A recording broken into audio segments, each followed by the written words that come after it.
Questions for Coach?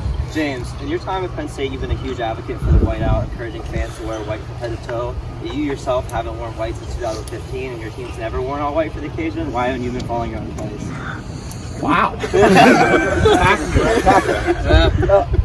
First of all, part of the whiteout is the contrast. It helps us, if everybody else is in white, makes our players stand out on the field for our quarterbacks and those types of things. That's the first thing. The other thing is, we can't wear white at home. There's NCAA rules. It's not like we just show up and wear whatever we want to wear. We would have to get permission from the opposing team to allow us to wear white, and I would never do that for anybody else. So we haven't even kind of gone that route. But I'm glad you brought it up, and obviously you're passionate about it because it's aggressive how you came at me with that. Hey, Coach, heading into the bye week, you mentioned third down conversions being a point of emphasis during that period. In the last 3 Big Ten games, you guys have hit on over 50% of your third down attempts. What do you attribute that uptick in production to? Well, I think the biggest thing, guys that have been covering us for a while, remember a few years ago, we weren't starting fast in games, so we went to a good on good in the beginning of practice to try to get things going. Because typically your practice goes kind of individual and then group and then team periods. So we kind of flipped that around and started with a good on good period. So what we've done is we always do 2 minutes on Tuesdays, and what we did is that Wednesday start of practice used to be normal downs, used to be red zone, used to be a lot of different things, and we've went predominantly to third down, good on good to start practice. So it gives us another period of third downs. There's positives and negatives to it. The positives that we get the competition. The negatives is the offense is running very specific game plan plays versus the defense that we're going to go against, and our defense is running very specific defenses for the game. So that what you're really getting at it is the good on good competition, not necessarily the scheme work, but I think it's been helpful. James, Sean seemed a little bit nervous at the start of the Iowa game. Do you address that with him at all? And if not, who does? Yeah, we addressed it during the game with him, but not afterwards. I mean, we go through the game tape with him and talk about some of the things that probably hindered his production in terms of his footwork in the pocket and things like that. So we addressed the causes, but not really that. How do you think he's responded to pressure so far, pass rush situations, and has his ability to maybe sense where it's coming from before the snap changed at all? Good. I thought really up till that Iowa game, I thought he's handled things really well, whether that is getting the ball out on time, whether that is adjusting the protection to pick up the blitz, whether that is making plays with his feet. I thought, he's done a really good job of that. I thought, like I said early in the Iowa game, I didn't think we did a great job, but up till that point, I think for, first year starter, I think he's been playing really well. Can you talk about the logistics involved in these recruiting weekends? How many people roughly are involved, and how much have you refined this process since you got here? Yeah, we've gotten better, but it is a nightmare. I mean, it's funny because I know there's a lot of conversations that recruiting staffs have gotten too big. You guys have heard me make this point before. I don't know how you do it. I don't know how you do it. The way the recruiting calendar is in the off season, we're on the road recruiting. We need staff here to supervise the team. Vice versa, we'll have camps and official visits going on at the same time in the summer. And the same thing. We have a game like this. We have the game that we need to make sure that our focus is on the coaches and the players. We got official visitors coming in that we got to make sure that they have a great experience, a first-class experience. We got a bunch of unofficial visitors coming in, probably 150 unofficial visitors plus their families. So you're talking a very large number, and you got to do all those things at the same time. So it is a challenge. This is the one game where we have to turn people away. We have waiting lists and things like that. I think we have 150 high school coaches coming, so it's a major operation. But we got a great staff that handles all those things.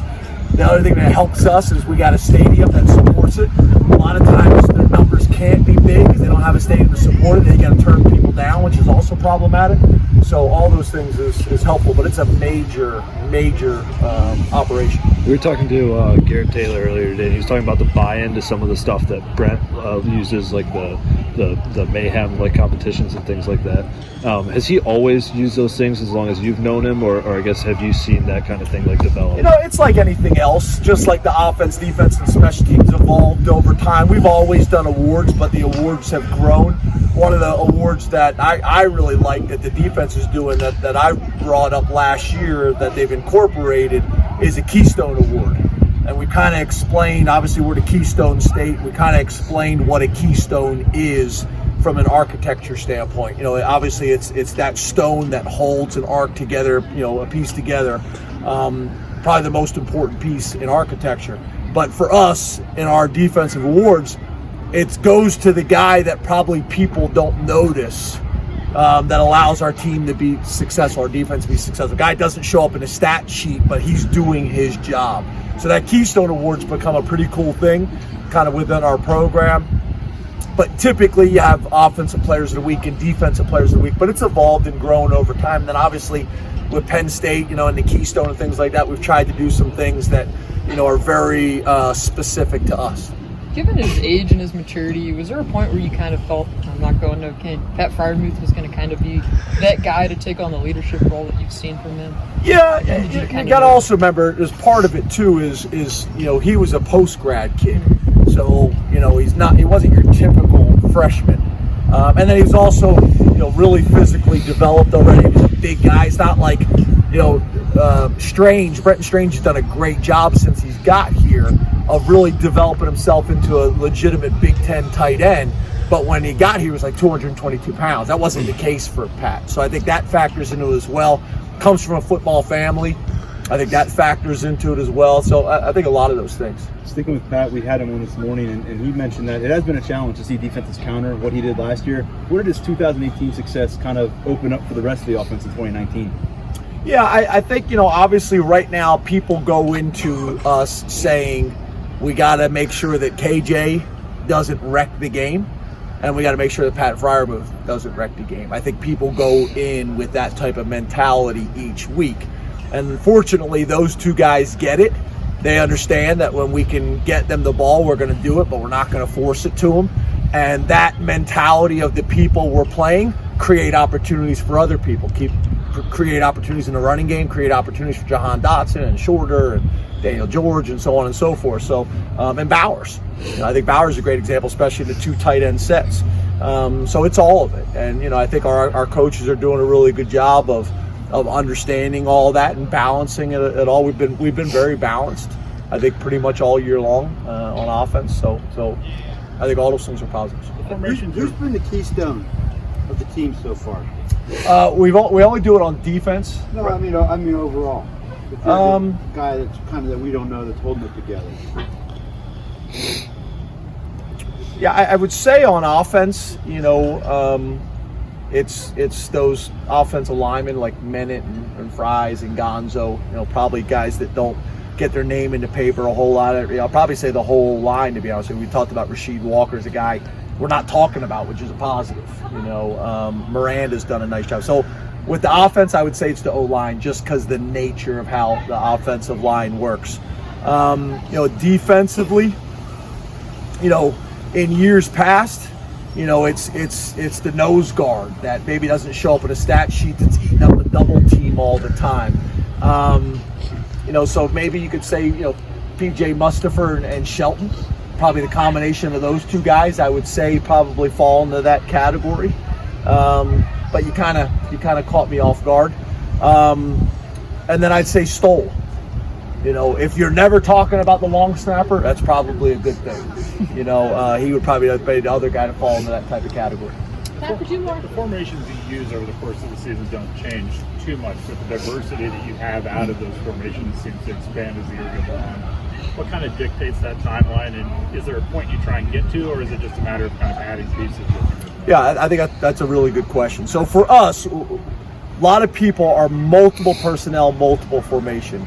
We're not. And part of that is so we can go fast. But the other part of that is it allows you to be very comfortable in knowing what to call and how they're going to play defensively, because you're in base formations all the time. You get a really good feel for how they're going to play you. Where motions a lot of times affects how we're going to block. So if the linebacker if the offensive line think they're double teaming this linebacker, and then you go in motion and they bump their linebackers, it changes the picture. Same thing in protection. So there's good and bad that comes with motions and multiple formations. So, for us, we try to keep it base looks, base formations, so we have a lot of confidence in how they're going to line up and how they're going to try to defend us. And then what we try to do is kind of throughout the year, we've taken some time in the all season to say, okay, we're going to use this, for this game. We're going to use this. You save some things.